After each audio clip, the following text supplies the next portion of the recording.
कुबेर का अहंकार भगवान गणेश जी ने कैसे किया चूर-चूर। यह एक धार्मिक कथा है।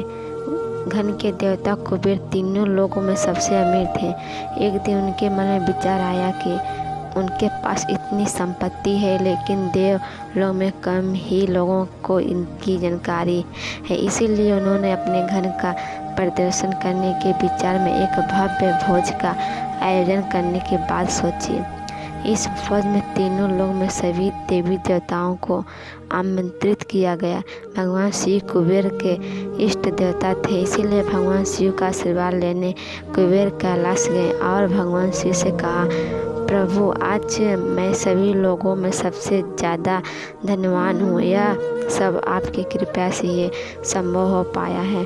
अपने निवास पर एक बड़े भोज का आयोजन करने जा रहा हूँ। कृपया आप परिवार सहित भोज में पधारें कर मुझे अपनी कृपा से अनुग्रहित करें। भगवान शिव को कुबेर के मौजूदगी अहंकार दिखा गया। इसीलिए भगवान शिव बोले, वत्स, मैं कहीं बाहर नहीं जाता। यह सुनकर कुबेर शिव भगवान के सामने गिड़गिड़ाने लगे, भगवान, अगर आप नहीं आएंगे तो आपके बिना मेरा यह सारा आयोजन बेकार हो जाएगा, यह सब व्यर्थ हो जाएगा। तब शिव ने कहा, एक उपाय है, मैं अपने छोटे बेटे गणेश को तुम्हारे भोज में जाने को कह दूंगा। कुबेर संतुष्ट होकर लौट आए।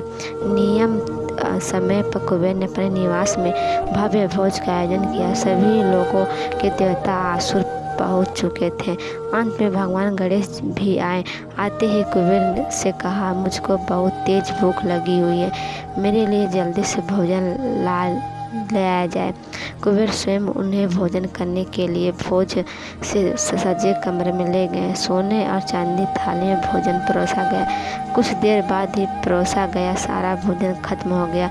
गणेश जी के लिए दोबारा खाना परोसा गया। गणेश जी उसे भी खा गए। बार बार खाना परोसा जाता। क्षण भर में गणेश जी सारा भोजन चट कर जाते हैं। थोड़ी ही देर में हजारों देवी देवता असुरों के लिए बना भोजन खत्म हो गया, लेकिन भगवान गणेश का पेट नहीं भरा और उसी घर में जा पहुँचे और वहाँ रखा सारा कच्चा सामान भी खाने लगे। लेकिन तब भी उनकी भूख नहीं समाप्त हुई। जब सभी खाद्य वस्तु खत्म हो गई तो भगवान गणेश ने कुबेर से कहा, अब तुम्हारे इस भोज में मुझे खिलाने के लिए कुछ था ही नहीं, तो तुमने मुझे अपने भोज में न्योता क्यों दिया था। भगवान गणेश की बात सुनकर कुबेर का अहंकार चूर-चूर हो गया।